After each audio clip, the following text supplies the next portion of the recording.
Ang paghahari ni Manase sa Huda. Ika-33 Kabanata. Si Manase ay 12 taong gulang nang maging hari. Sa Jerusalem siya tumira, at naghari siya roon sa loob ng 55 taon. Masama ang ginawa niya sa paningin ng Panginoon. Sumunod siya sa kasuklam-suklam na gawain ng mga bansang pinalayas ng Panginoon sa pamamagitan ng mga Israelita. Muli niyang ipinatayo ang mga sambahan sa matataas na lugar na ipinagiba ng ama niyang si Hezekiah. Nagpatayo rin siya ng mga altar para kay Baal at nagpagawa ng mga posteng simbolo ng Diyosang si Asyera. Sumamba siya sa lahat ng bagay sa langit. Nagpagawa pa siya ng mga altar sa templo ng Panginoon sa Jerusalem, na ayon sa Panginoon ay ang lugar na kung saan pararangalan siya magpakailanman. Inilagay niya ang mga altar sa 2 bakuran ng templo ng Panginoon para sambahin ang lahat ng bagay sa langit. Inihandog niya sa pamamagitan ng apoy ang kanyang mga anak sa lambak ng Ben-Hinnom. Ginawa rin niya ang mga ginagawa ng mga manghuhula at mangkukulam, at nagtatanong siya sa mga espiritista na nakikipag-usap sa kaluluwa ng mga patay. Napakasama ng ginawa niya, at nakapagpagalit ito sa Panginoon. Inilagay niya sa templo ang imahe na kanyang ipinagawa, kung saan sinabi ng Panginoon kay David at sa anak niyang si Solomon, "Pararangalan ako magpakailanman sa templong ito, at sa Jerusalem, ang lugar na aking pinili mula sa lahat ng lugar ng mga lahi ng Israel. Kung tutuparin lang ng mga mamamayan ng Israel ang lahat ng kautusan at tuntunin ko na ibinigay sa kanila ni Moises, hindi ko papayagang paalisin sila rito sa lupaing ibinigay ko sa kanilang mga ninuno." Pero hinikayat ni Manase ang mga mamamayan ng Huda at Jerusalem sa paggawa ng masama. At ang ginawa nila ay mas malala pa sa ginawa ng mga bansang ipinalipol ng Panginoon sa harap ng mga Israelita. Kahit binalaan ng Panginoon si Manase at ang kanyang mga mamamayan, hindi pa rin sila nakinig sa kanya. Kaya ipinalusob sila ng Panginoon sa mga sundalo ng Assyria. Binihag nila si Manase, nilagyan ng kawit ang kanyang ilong, kinadenahan, at dinala sa Babylonia. Sa kanyang paghihirap, nagpakumbaba siya at nagmakaawa sa Panginoon na kanyang Diyos, na Diyos din ng kanyang mga ninuno. At nang nanalangin siya, pinakinggan siya ng Panginoon. Naawa ang Panginoon sa kanyang mga pagmamakaawa.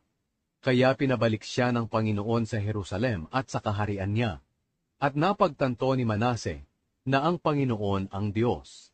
Simula noon, ipinaayos ni Manase ang panlabas na pader ng lungsod ni David, mula sa kanluran ng Gihon sa may lambak, hanggang sa pintuan na tinatawag na Isda, paliko sa bulubundukin ng Ofen. Pinataasan din niya ito. Pagkatapos, naglagay siya ng mga pinuno sa lahat ng napapadirang lungsod ng Huda. Ipinaalis niya ang mga Diyos-Diyosan ng taga-ibang bansa, at ang imahen sa templo ng Panginoon. Ipinaalis din niya ang mga altar na ipinatayo niya sa burod na kinatatayuan ng templo, at ang mga altar sa ibang bahagi ng Jerusalem, at ipinatapon niya ito sa labas ng lungsod. Pagkatapos, ipinaayos niya ang altar ng Panginoon, at pinag-alayan ng mga handog para sa mabuting relasyon, at mga handog ng pasasalamat. Sinabihan niya ang mga mamamayan ng Huda na maglingkod sa Panginoon, ang Diyos ng Israel. Ganoon pa man, naghahandog pa rin ang mga tao sa mga sambahan sa matataas na lugar.